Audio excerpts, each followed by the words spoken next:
हम कैसे हमके जैसे इच्छा करे आपका वैसे कहिए। तो हम कैसे हमके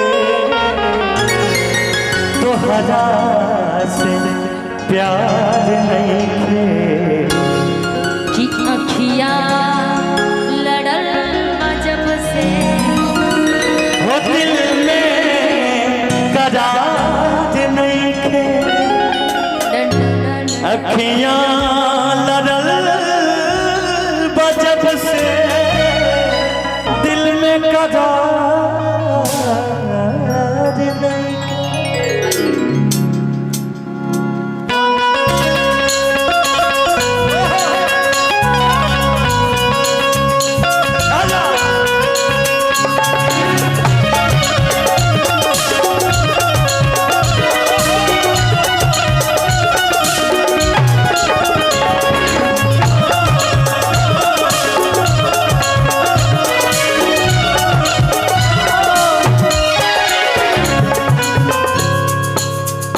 अखियाँ लड़ल जब से दिल में करार नहीं।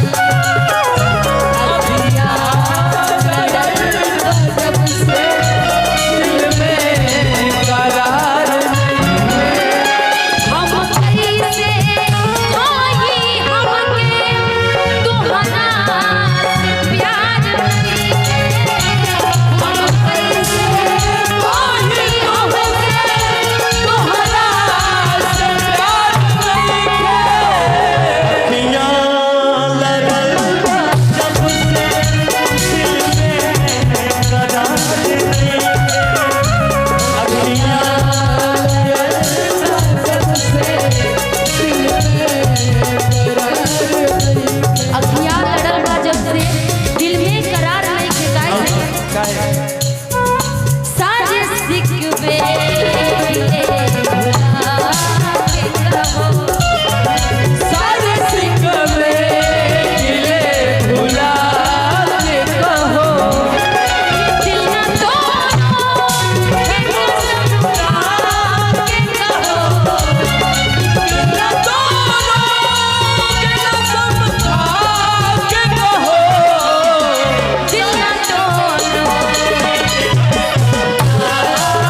पहले जब ये शादी से पहले बहुत अच्छे थे, अब अच्छे नहीं है ना जी। कि पहले ऐसा रहे दिल के कि कुछ बुझात नहीं थे हमरा कि का हो गइल बा मिल के कि कुछ बुझात नहीं थे हमरा कि का हो गइल बा मिल के। सुनी कि तोहरा सिवाय जग में सच ना एगो वाइफ है हमारी जिसको मैं बहुत प्यार करता हूँ। देख रहे बदल हर किसी को अपने अपने पत्नी से प्यार करना चाहिए। आपका भी पति होगा तो हमको भूल जाएगा, उसी को प्यार करेगा। समझा कि तोहरा सिवाय जग में केहू हमार नहीं है।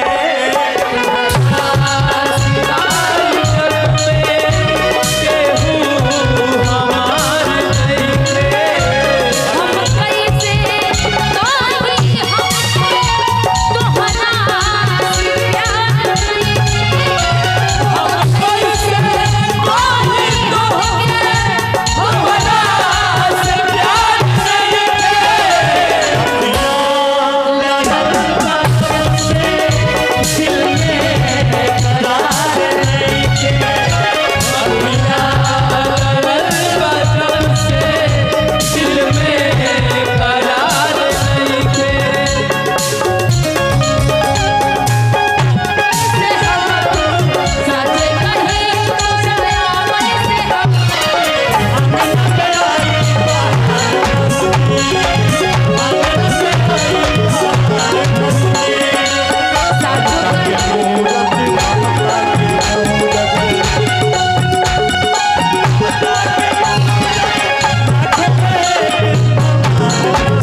सच में नहीं है। सोचत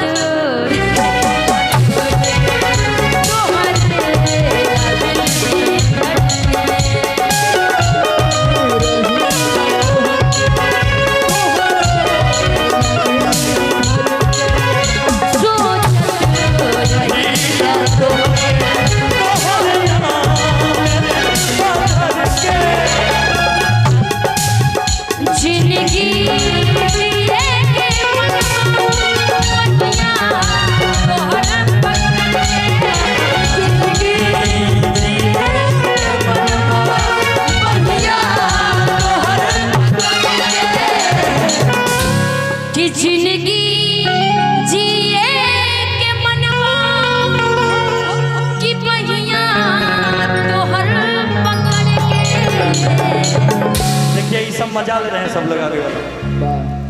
हाँ जी मजा आप लोग मजा लीजिए, नहीं तो दूसरा कोई मजा लेके निकल जाएगा, इसलिए आप लोग मजा लीजिए। कि जिंदगी जिए के मनबा कि पहिया तोहर पकड़ के कि ऐसन बीमारी कबनो सुधार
जोरदार तालियां होनी चाहिए।